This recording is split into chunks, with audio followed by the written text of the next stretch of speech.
welcome to Newsnight. I am Ladi Akeredoluwale. Thanks for being with us today. According to my guest on the program, Nigeria's security situation and the many challenges it has presented can best be tackled by attending to the economy, providing jobs for the currently idle, and education opportunities for those out of school. In addition, my guest says Nigeria needs to rework its strategy for procurement of vaccines for COVID-19. Newsnight talks to the former governor of Anambra State, Mr. Peter Obi.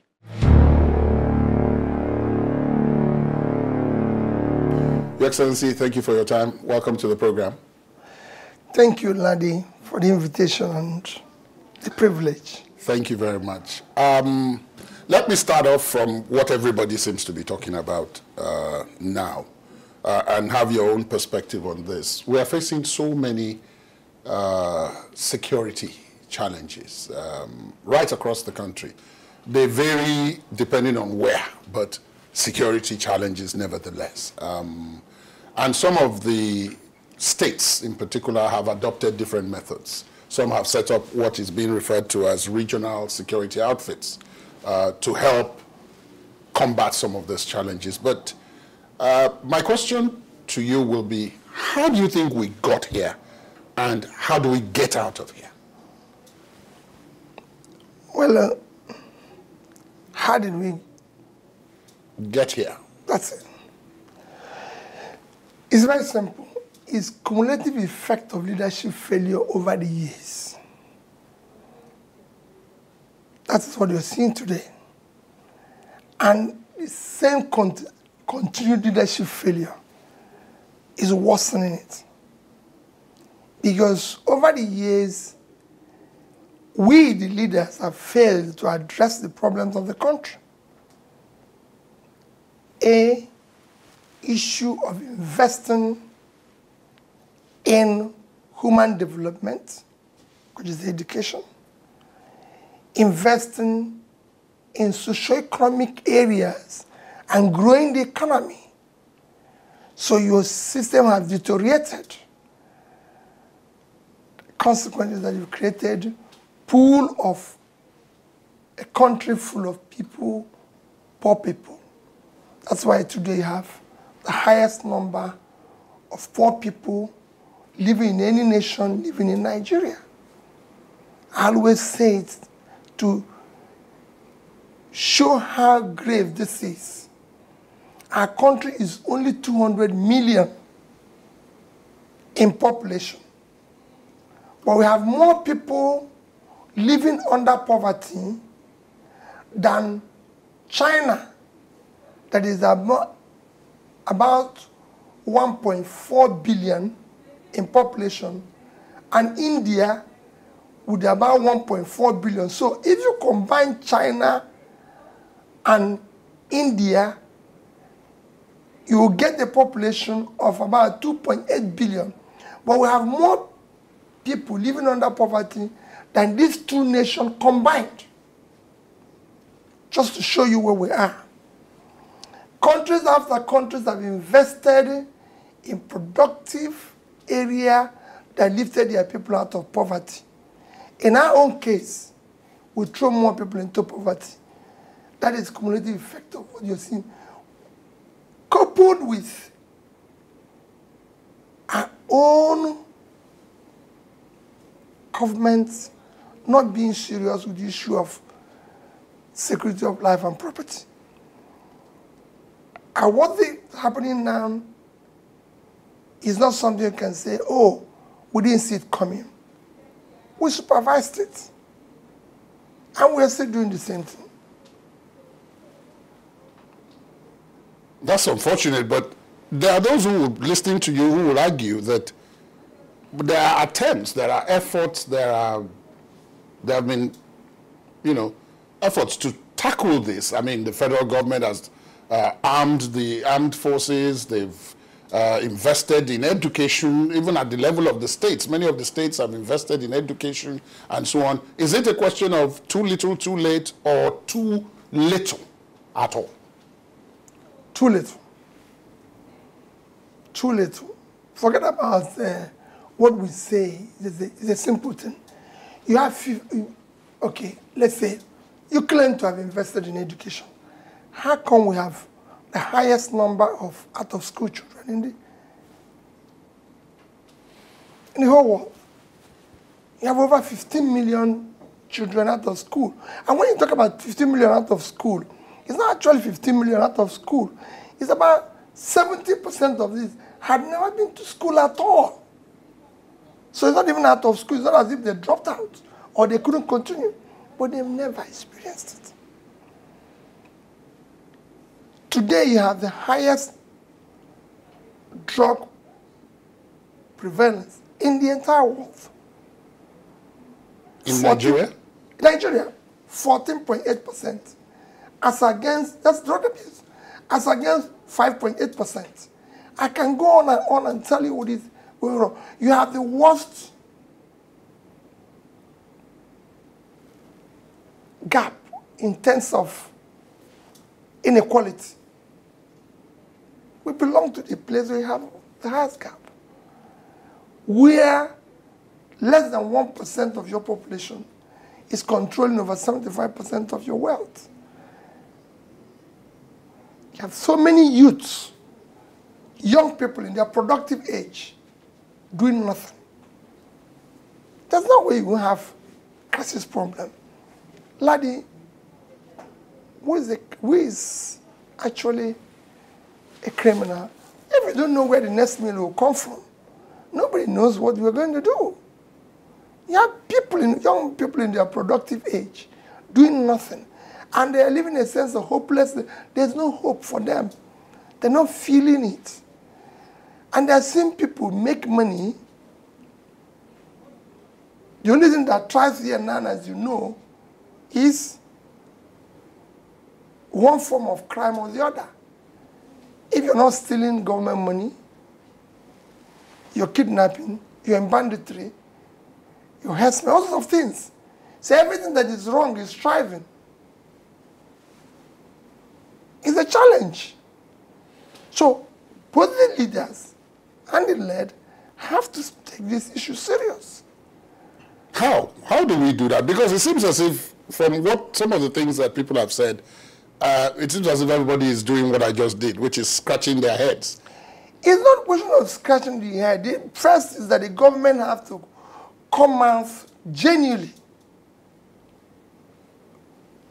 to tackle issue of security of life and property by investing in them, allow some regional and state security system to function. I served as the governor. And when I found out that we had security issue, I decided that every community in Anambra State, every community, must have their own security outfits, funded by government, supported by government, and I bought each of them a pickup. If you go to Anambra State, every community in Anambra State owns a 4x4 pickup for security. In fact, some or 2 or 3. Community like Nne, we have about 4 or 5 bigger communities because it's critical. And that helped to reduce that. We put in everything, including communication gadgets and all that. And this was supported by government. So when I hear people talk about regional security and everything now, that's what they should do and do it very quickly. But it seems as if politics has been introduced into all of this, Your Excellency. You talk about regional security. In the Southwest, for example, you have Amotekun, which the governors of the Southwest put up. But then they got into a running battle with the federal government, which said that was illegal. No, there shouldn't be a running battle when it comes to the issue of security. Security is a serious issue, and every region should be allowed. You see, these are one of the issues why people are discussing issue of restructure. Yes. And this, you have operated a system that does not work and will not work. You need to at this point, change that system. And I can tell you that system is going to benefit every region. Even those who seem to not support it or think it will not favor them will actually be the greatest beneficiary of it. But as you are saying, Your Excellency, at this point, there are people who do not support it, and fortunately, unfortunately, a large number of them are in the federal government. Because as you and I are sitting here and talking right now, there is an ongoing battle in the East, which I'm sure you are aware of, between the military and what is called the Eastern Security Network, which says it has been providing some level of security, but which has been accused of arming itself and preparing to make itself onto a law within the Southeast. Even Amotekun has battles with police authorities and so on in the Southwest as to what it is doing and how it should go about Well, let doing me tell you, every security system that is supported by government of the state, for me, should be supported now. You mean including by the federal government? Yes, because there's no way we need, it's become something that needs an immediate attention and to be addressed aggressively.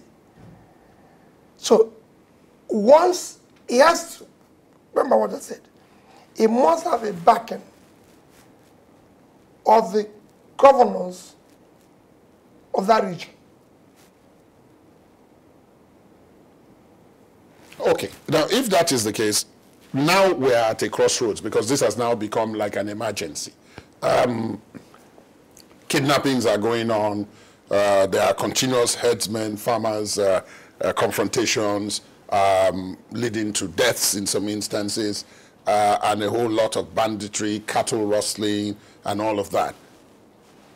How would you say, I mean, if you were to say now, this is what we need to do immediately to begin to see some difference, what are we to do? Landy, I told you what I did, and I can't need to change it. Just support every community.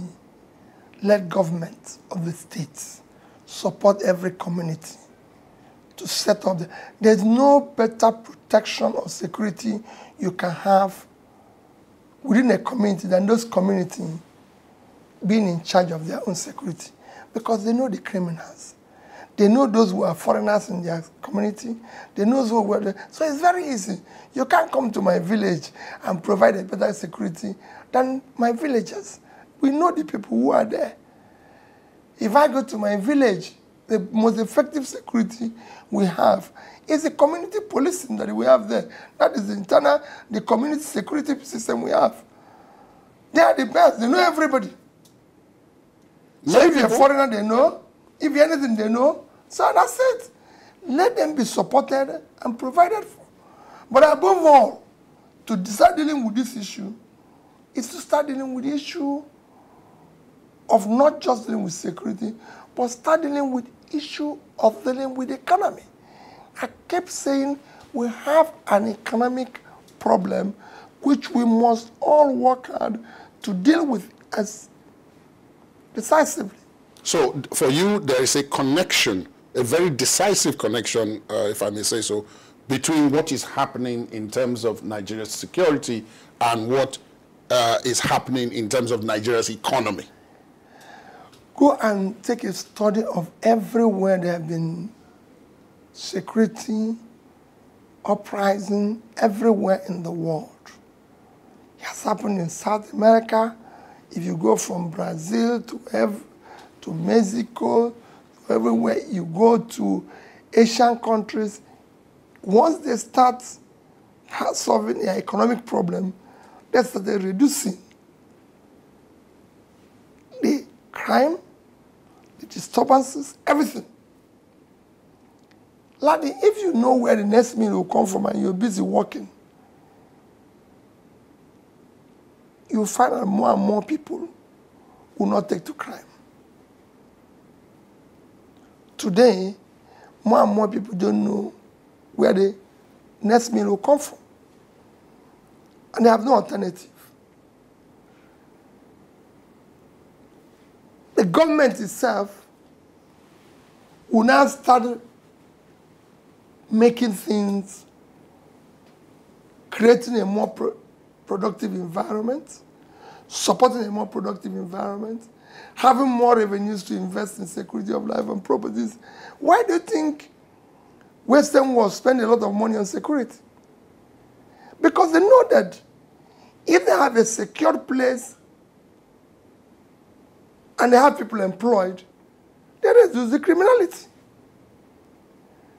So you can see that today, in most countries of the world, they don't joke.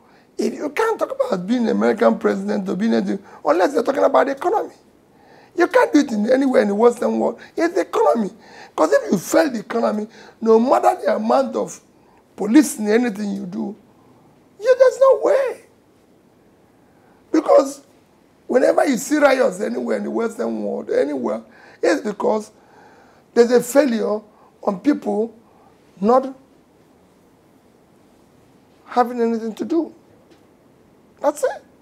But economically too, Governor, we have a problem.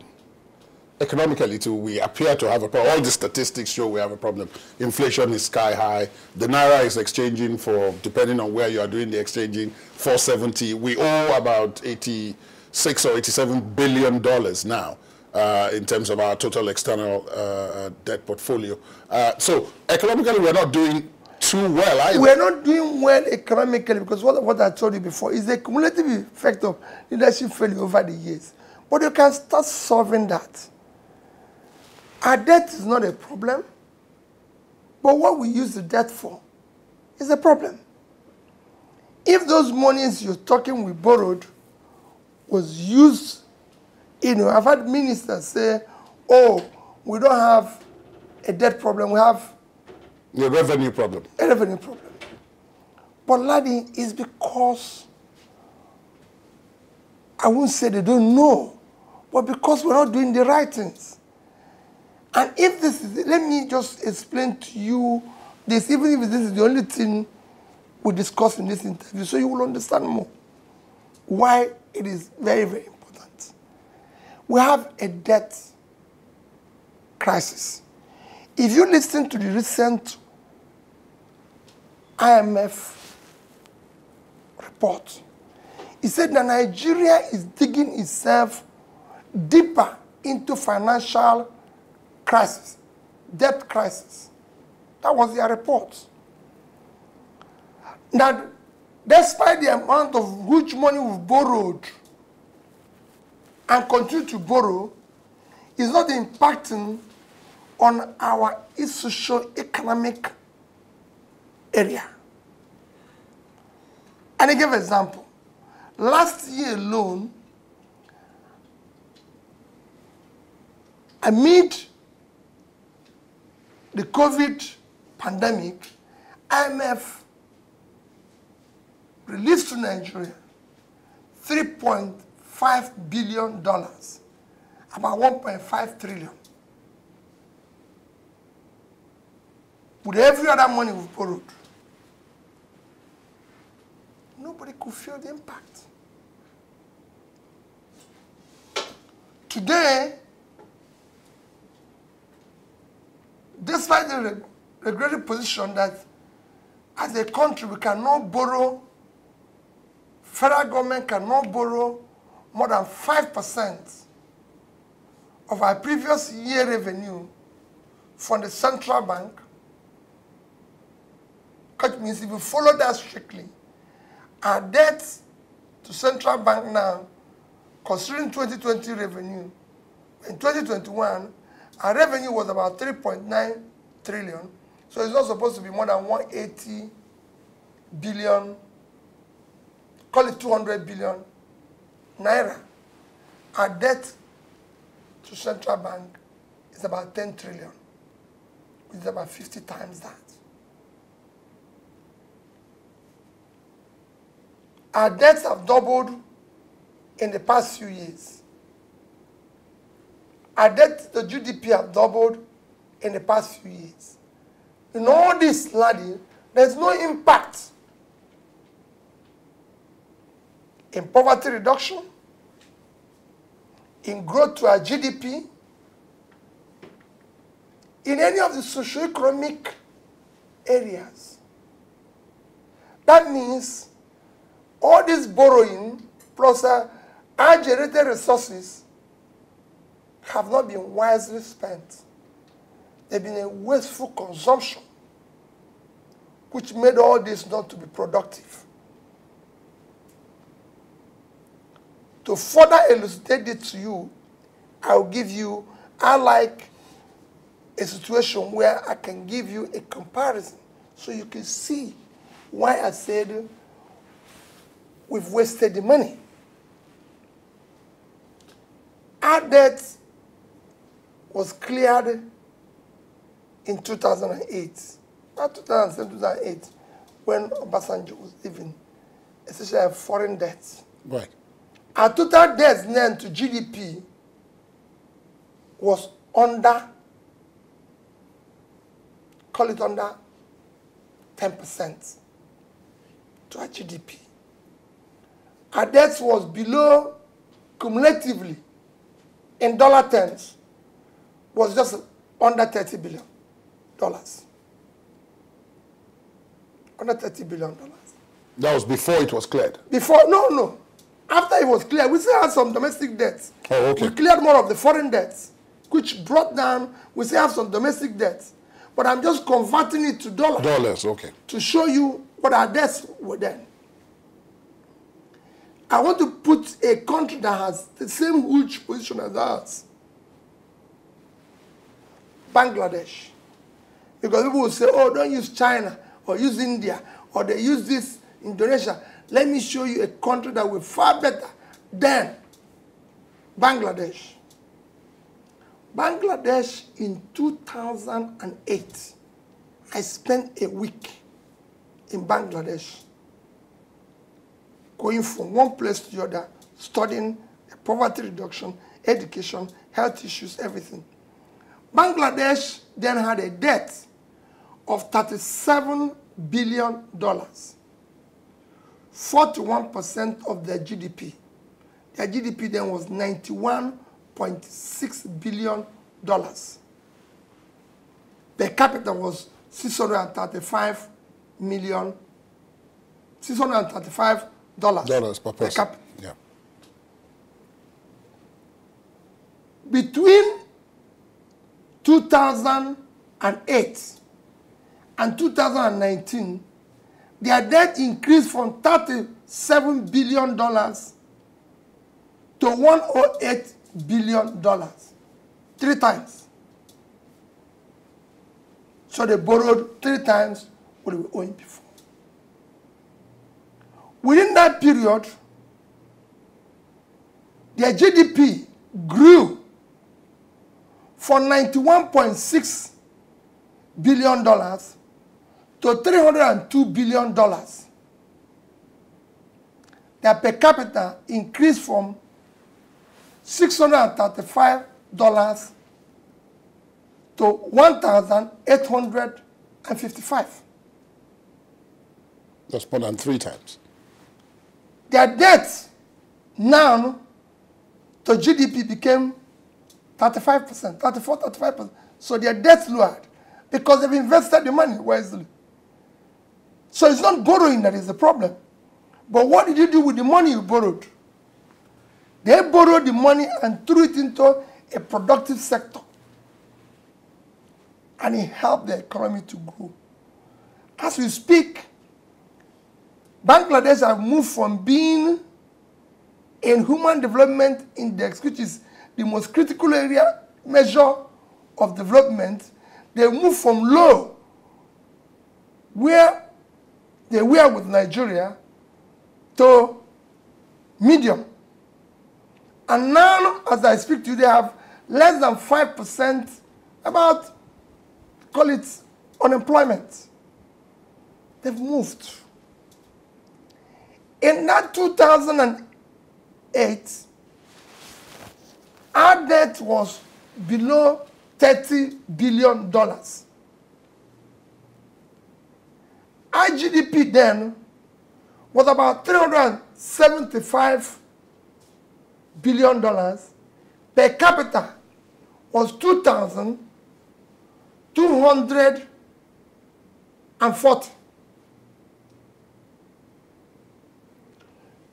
By 2019, our debt have risen to about $100 billion. So we moved about 3 times, like they did. Consequently, in our own case, our GDP remained about 390, and per capita now became 2,100 and something. So per capita went low. What happened? The money we borrowed was thrown away. That's simple. So, because you did not invest that money in a productive sector, consequently, there was no growth. You didn't reduce your poverty. You didn't create employment. And of course, there's no revenue. Everybody knows that the easiest way to generate revenue for any country is that the more your people are employed, the more your economy grows, the more revenue you get. It's simple. Like if you go to your village and people are not employed, would they pay you taxes? No. The highest means of getting revenue for any government is by employment of the people, by supporting small businesses. Small businesses in Nigeria are dying. The people are being thrown into unemployment. There's no productivity. There's consumption here. Those who are making money are those who are either, I said, doing one form of banditry. Either you're stealing government money, you're kidnapping, you're doing one sort of crime or the other. So criminality has become the only productive sector in your country. And that you have to stop. Whether it's government, anybody, you have to stop that. But there will be those who argue, as they're listening to you, that this situation as we speak today, even though it was quite precarious before then, has been made even worse by the advent of COVID-19 that you talked about, that for the bulk of 2020, everybody was at a standstill, more or less. Laddie, like they said that the COVID-19, the coronavirus is worse with those who have underlying condition. Right. That's what happened to us. We have underlying condition. You just brought it to the fore. You know, we are like people who we already sick and everything, and then you just had a small flu, and that's it. Then notwithstanding, we're not even saying, okay, this situation have actually brought out the worst in us. It has shown us that we've not done the right things. Like, are we doing the right things today? No. I'm a politician. I can be classified as one of the leaders in Nigeria. But every day I go around, like, I don't see people showing a sense of responsibility. How do we deal with this issue? But everybody is still talking about the next election, who is going to be where, what is going to be shared. You see corruption and everything worsening. People are still trying to steal even whatever is remaining. Has it shown us to say, no, we can't continue this way? Even when you ask some people, they say, when you were there, even if we were wrong when we were there, do we continue in that direction? If you found out that when Peter was there, he was going on the wrong road, that's why you're here. You correct it. Will you say, oh, when you were there, you're doing this? No.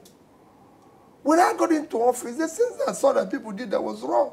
And people would tell me, oh, we can continue. I said, no, we can't continue doing that. We have to cut this cost of governance. It's unaccepted to me. Why are you going to spend money on this? Why are you going to spend money on this? And we cut it down. Yeah, but as you mentioned, the cost of governance, some people will also argue, is a function of the type of government that you are operating.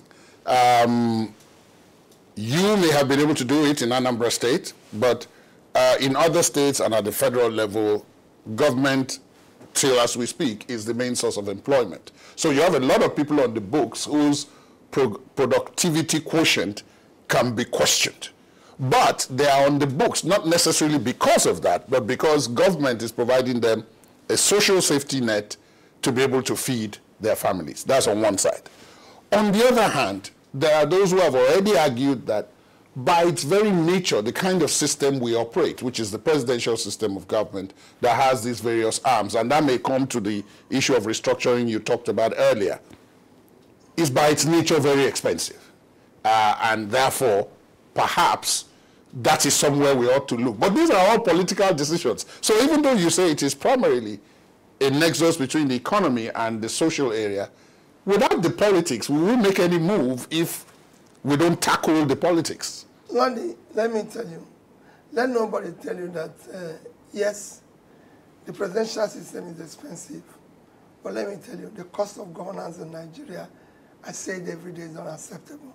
I operated it. It was the same presidential system. There's so many things. There's no place where people spend public wealth without being questioned. There's no place it happens the way we have too much of waste. Totally unacceptable. Let nobody tell me. Is there something I've operated like? Don't forget that I was part of it for 8 years. I operated it. When I came into office, it cost more to keep me and my office functional than what we invest in education, than what we put in health. And I said, it can't be. We have to deal with the moment we made a choice and say, listen, where do we want to get to? What do we want to do? Okay, we have now adopted MDG as our goal. So that's what we want to achieve. Let's design a strategy for delivery of it. And we designed a strategy which we christened Anambra Integrated Development Strategy. And we said, so we're going to develop all sectors simultaneously. Let's do sectoral allocation. And that's what we did. So education is more important, is very important to us. So how much are we going to put in education? Rural roads, which was critical when we did when we did our poverty mapping, we found out that the reason why the most important thing we need to do to reduce poverty was access. So we decided we're going to make sure that we open up all the rural roads. So we put more money and say, okay, 15% of our budget must go into this. Education must get at least no less than this percentage. Health, this percentage. And by the time we finish it, the office of the governor that had almost 30%, he couldn't even allocate to it up to 4%. He reduced drastically. And with that, I went home and started cutting everything. So, since we don't have this, we don't need the office of First Lady because it's not allowed. We don't have the resources to keep such office. We don't have to have a lodge in Abuja. We don't have to have maybe guest houses for the governor. We don't have to have this. We need to reduce our comfort. We need to do everything because we don't have the resources to maintain it.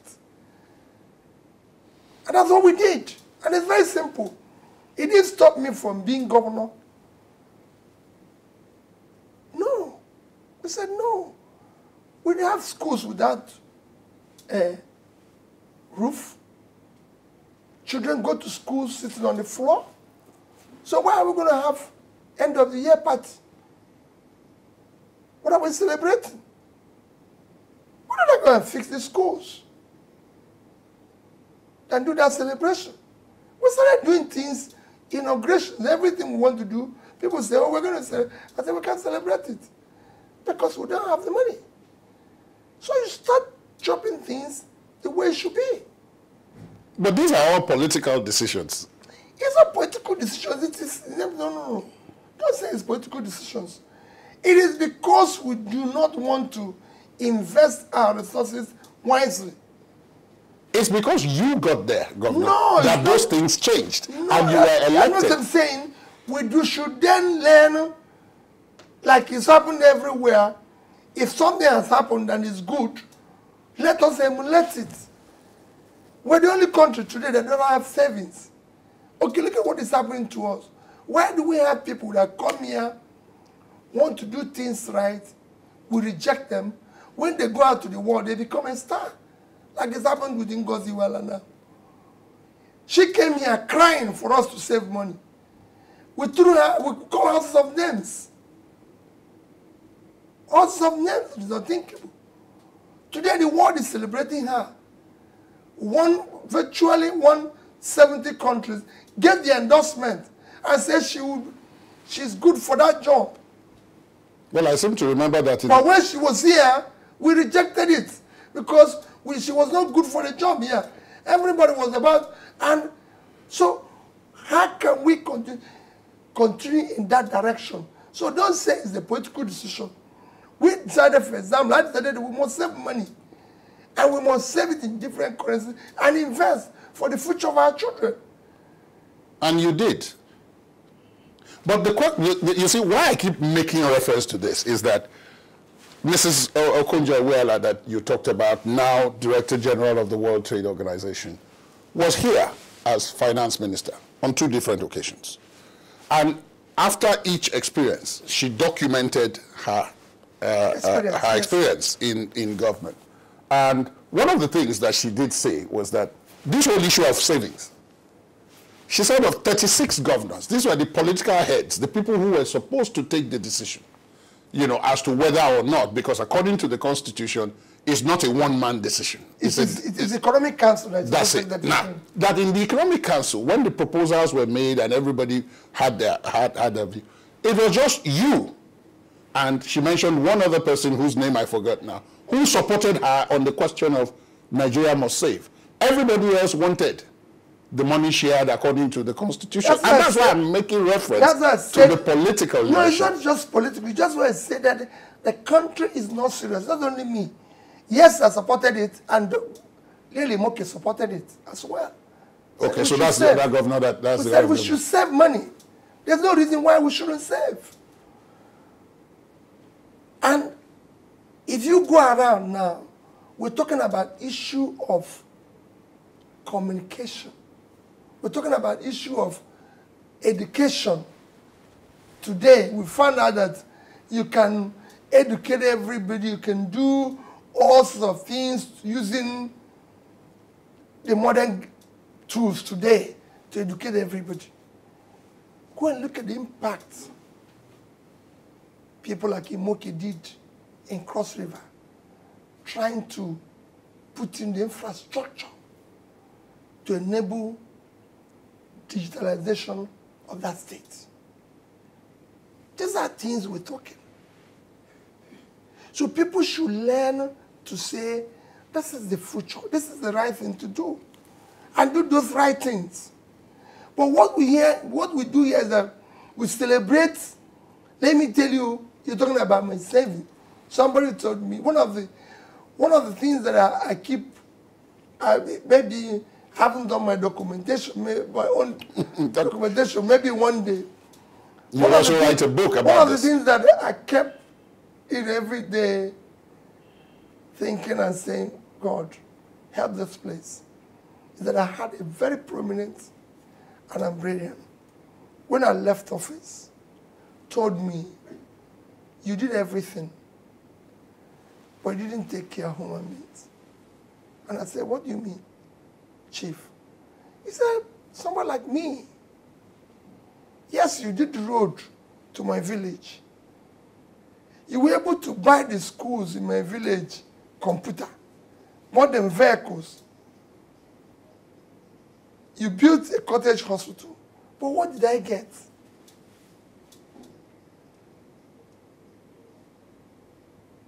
That day I knew that we have a big problem. This is a man who can afford to live on what he has earned for the rest of his life. Of course, I didn't leave him. I told him, the problem we have here is greed. Elite greed. Completely. You're right. Elite greed. But that brings me to the question of 2023, because even though there are people, maybe you are one of them, who have pointed out that we are still in 2021, we are still facing so many battles. Why is everybody fixated on 2023, including people who may not be around in the 2023 to play a part? A lot of people are also pointing out that what's going on now also is partly impacted by that battle for 2023. First, of course, you being one of the more or most prominent sons of the East, the Eastern, what was then known, of course, as the Eastern region, but let me just say the East. Do you think, what do you make of the argument of those who are saying now 2023 is the turn of the East, the Southeast to be precise, to produce the president? Well, I'm one of those who said we have an issue today to deal with. Let's deal with it first. Before that happens. I leave 2023 alone. Well, there are people already dragging you. There's a crisis in this country today. Yes. And you are not safe. Whenever I leave my house every day to travel, my children are worried. They want to know, Daddy, where are you going to? My wife is worried. They don't used to do that. I'm worried myself. Nobody's safe any longer. Yes, but... Daddy, we don't know. If I go to my village, I live in the village. When I mean I live in the village, the only official place people know is I live in Onitsha. Onitsha, yes. I go around, laddie. See so many people who don't know where the next meal will come from. It is not the issue of who will be the next president. It is the issue, let us as leaders across party lines start thinking differently. Like I said when I talked about savings, I have even my colleagues then who tell me, what do we mean about saving for the future of our children? How about their parents? But these are people who are saving for their own children. Some of whom are even stealing government money to keep for their grandchildren. Lani, let's deal with the issue of where we are today, where we're celebrating criminality. The only people that are celebrated in this country are criminals, not honest people, not people who meant well. Before I let you go, I must ask this, because as you were talking now, it occurred to me. Many of the people, I mean, listening to you now, you're a businessman, a successful one, but you're also highly educated. There's always been this continuous battle, as it were, in the East, particularly, because you're known for entrepreneurship. The Southeasterners are known for entrepreneurship. Yes. I mean, even the ones who come to other parts of the country, yes, this entrepreneurship. It appears as if there had always been this battle between the entrepreneurship and education. Because people ask the question, well, if I'm going to still end up doing this, what do I need this for? I mean, once I've got the basic education, I should go straight into this so that I start early. So you find, and I'm sure you probably have experience of this during your time, that there's a large number of female students in the schools, not so much the male students. The male students go almost immediately into apprenticeship. Well, you see, if you study what we did in Anambra State, yes, it's one of the things we corrected. We actually improved male enrollment that by the time I left, they were 50-50. Yes, because what happened is not that people are saying, why don't I go and start early to do this? No. It's the same system that does not create opportunity for people's hard work and talent to match the opportunity that created that gap. So there should be sacrifice on behalf of political elites. Let us stop celebrating criminality. That's number one.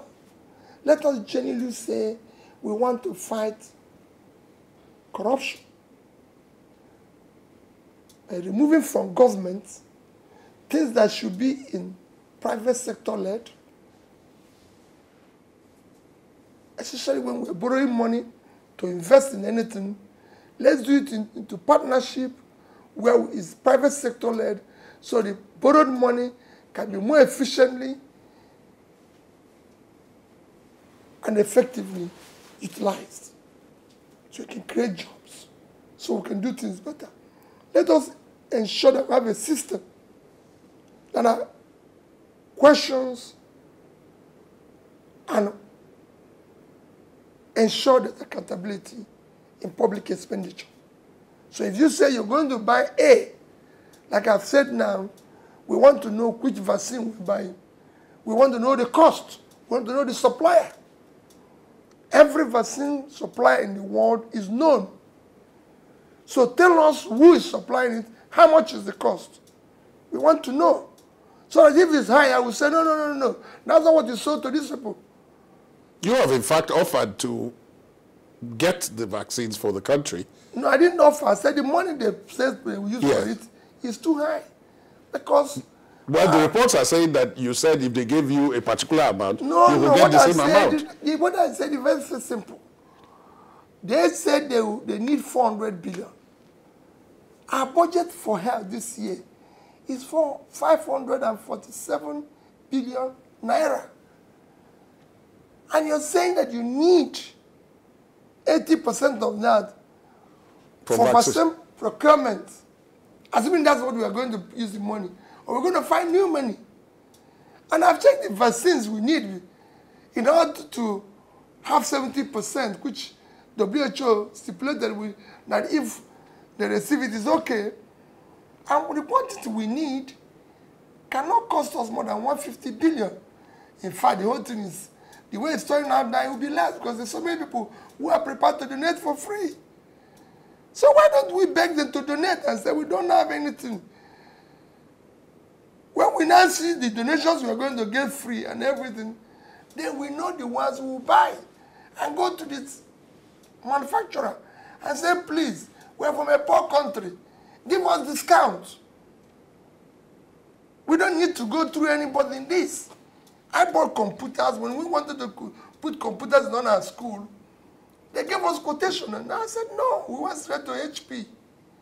HP here, container HP in South Africa, container HP in America. And they gave us a generous discount. We said, we're a poor state. We don't have the money. Our school needs it. We're buying 30,000. We will pay up front.